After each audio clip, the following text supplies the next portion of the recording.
All right, so Thursday night, the NFL season kicks off.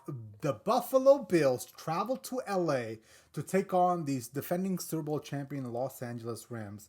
Super big matchup. I love that the fact that this is the first game of the season because this could potentially be a Super Bowl matchup, right?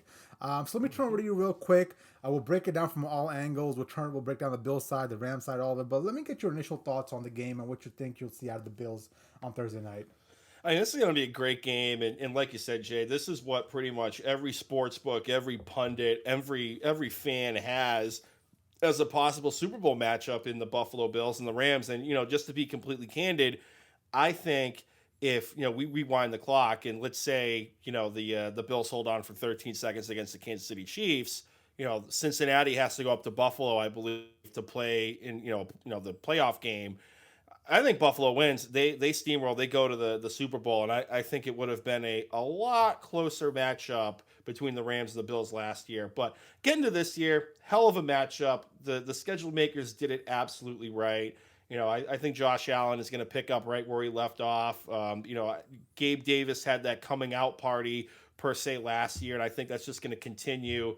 Isaiah McKenzie looks to fill the slot receiver role that was vacated by Cole Beasley in free agency. But for me, Jay, the big question mark in this game, it's not the offensive side of the ball, even though there's a new offensive coordinator in Ken Dorsey, right? So, gone is Brian Daboll. We're now going to see what life is like with Ken Dorsey calling the offense. My question's on the defensive side of the football, and specifically the cornerback position with with Tre'Davious White. He got put on the injured reserve list, so he's going to miss the first 4 weeks. He's still recovering from the knee injury. The Bills took Kaiir Elam in the first round of the NFL draft this year, but against this offense, are you really going to have Kaiir Alexander on Cooper Kupp and hope and pray it works out? Or are you going to put him on that big body in Allen Robinson? So that is kind of what I want to see going on the defensive side of the football. Is really just the secondary. I mean, Jordan Poyer, Mike Hyde, they're looking like they're going to be playing. The front seven, in my opinion, just got solidified with Von Miller signing in free agency. I think we're going to see a big jump out of Ed Oliver this year, season long. But that's my big question mark in the game is the Buffalo Bills defense and the secondary. What is it going to be like without Tre'Davious White out there? What do you think, Chief? Well, that was my key matchup as well. Is one of my notes is how do you stop Cooper Kupp, right? With White being hurt, it's gonna be a multifaceted, game plan to try to stop Cooper Kupp because you can't just stick one guy on him. I think he's at that level of elite wide receiver play where you've got a game plan for him. You've got to roll the coverage to him. You got to bracket him. Whatever you got to do, whatever game plan they come up with, I'm confident in saying they probably will not go up mano a mano with Cooper Kupp. And if they can stop Kupp, I think there's a good chance with them able to squeaking out this win in LA.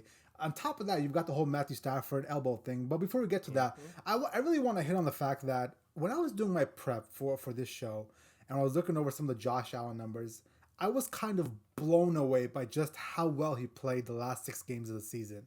And I'm going to rattle off some quick numbers, and it's kind of eye-popping. So last 6 starts, he's 5-1 with the one loss being in Arrowhead, right? The total yards per game, this is passing and rushing, 314.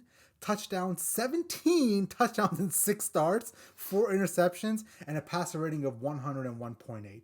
And all of that, I bring that up is because I think Josh Allen, he already took this next level step last year, but I think he's got to have that consistency throughout the whole year. He can't come out this year like he did last year. Remember that first game against the Steelers? We're all like, what the hell is Josh doing? What are the Bills doing? And if the whole reason why Kansas City was playing, the Bills were playing Kansas City in Kansas City was because of those games they would drop against the Jags or they'll have this off week against the Steelers.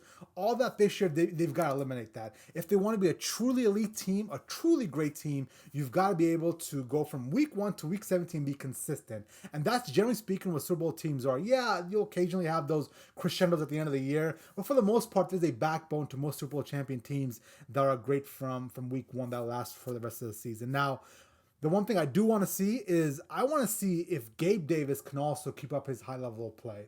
Obviously, we know Stephon Diggs is the number 1 wide receiver, and obviously Josh Allen is who he is. But I want to see if Gabe Davis can pick up from where he left off against the Chiefs And if that's the case, and they have that stellar like 1-2 punch with Diggs and Gabe Davis, oh my dude, that would be absolutely insane. How would you be able to stop that? It'd be almost impossible. So I'm looking forward to this.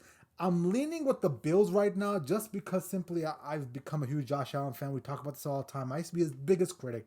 As a Patriots fan, year one, watching him throw balls in the dirt, I'm laughing at him. I've come full circle around. I've seen the light. The guy's an elite player. The only player I would take right now as a quarterback over Josh Allen is Tom Brady, and that's obviously because he's a GOAT. But at the moment, I'm leaning towards the Bills 27, Rams 24.